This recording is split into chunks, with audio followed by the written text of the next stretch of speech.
Thank you. Well, former Australian of the Year Grace Tame has defended her actions on Monday night, where she angrily whipped up a crowd of protesters by demanding a globalised intifada or uprising, less than 10 kilometres from where 15 innocent lives were lost in Australia's worst ever terror attack last December.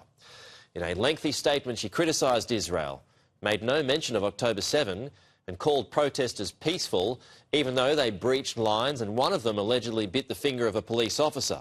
The Prime Minister, Premier and police boss all said the protesters caused the violence. Joining us live now, the Shadow Education and Early Learning Minister, Julian Leeser, for this and more. Before we get to other matters affecting your party, Julian, I do want to ask you about this.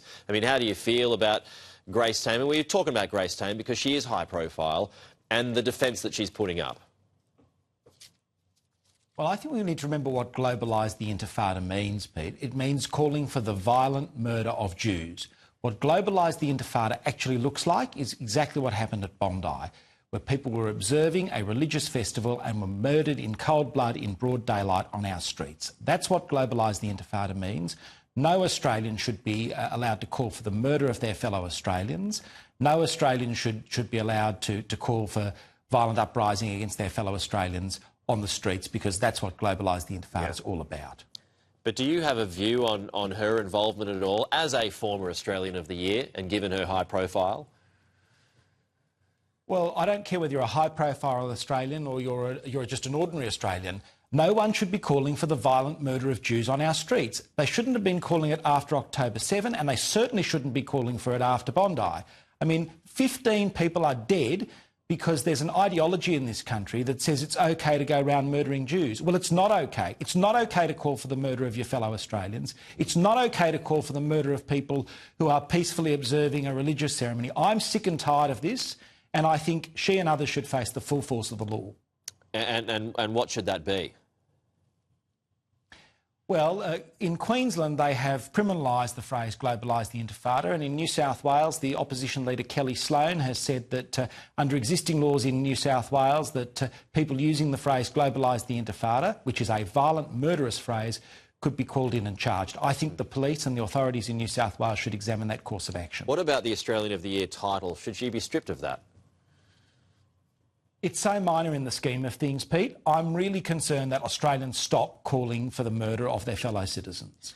Do you find it extraordinary? I certainly do, that the protesters, critics, whatever you want to call them, they've completely forgotten what happened less than 2 months ago. Exactly right, Pete. I mean, I don't understand why these pro-Hamas protesters who are going out there protesting effectively in favour of terrorist organisations constantly resort to violence. Australians have the right to agitate to change the foreign policy of the country. And I go to gatherings in the Ukrainian community, the Armenian community, with the Kurds and with the Iranian community, as I did last Sunday. Yeah. None of those gatherings resort to violence. None of those gatherings resort to this sort of conduct. I think Australians are sick and tired of it. Yesterday's protest, the police declared the areas of the city to be a no-go zone. The protesters challenged that in court. The court upheld the police decision. They could have gone to protest in Hyde Park. But again and again, these people don't think that the law applies to them. I'm sick of Australians thinking that the law doesn't apply to them. Most Australians believe that we need to be able to access our cities. We need to be able to access the streets. We shouldn't have this disruption all the time. I think Australians are sick and tired of people bringing this conflict here. Well, I mean, and look, everyone's got their phones up. They're doing it for their own gains. It's almost like they want to cause a fight with police and get their clicks on their social media accounts or whatever it is. So Josh Lees, who's the other high-profile member of the Palestine Action Group, he said yesterday this is going to continue. I won't play the grab because we don't have time, but, I mean, are you troubled by that? So, I mean, there's going to be no end to it. Yes, I am. I think that people do have the right to protest, but I think they've made their point over and over again. We don't make foreign policy in the streets of Sydney. We make foreign policy in Canberra. They should come and protest at the federal parliament and stop disrupting ordinary Sydney-siders from getting about their lives and going about their business, and stop putting the lives of Australians in danger. OK. Julian, let's get to your house. Will there be a spill for the leadership this week? Look, I don't know, but I support Susan Lee unequivocally, and I'll tell you why I support Susan Lee: because of her actions post-Bondi. Bondi was the worst terror attack Australia has ever faced. It was Susan Lee who called for a royal commission when the Prime Minister needed to be dragged kicking and screaming to do things to protect our country and the Jewish community. It was Susan Lee who called for the Parliament to be returned, and it was Susan Lee who ensured that we were able to pass laws to boot hate preachers from this country, to ban organisations like Hizb ut-Tahrir and to deal with neo-Nazis. It's because it's the job of a leader to keep Australians safe, and when our Prime Minister was found wanting, Susan Lee stepped up to the plate. It's for that reason that Susan Lee has my unequivocal support. And what do you make of a potential move by Angus Taylor and his backers? Look, I've just been getting on with my job, which is being the Shadow Education Minister, pointing out the cost of living, the cost of education rising, 5.4% across this year, 11.2% in childcare. It now costs $36,000 to put a child in childcare before the subsidies. That's equivalent to the sort of money people are paying for famous private schools. There's lots of issues that I've been working on. Today, the big story is about union corruption. It's on the front page of The Age. It tells a story that Labor Party that had to be dragged kicking and screaming to recognise corruption in the CFMEU appointed an administrator who's now tried to suppress corruption findings that are critical of the Labor Party.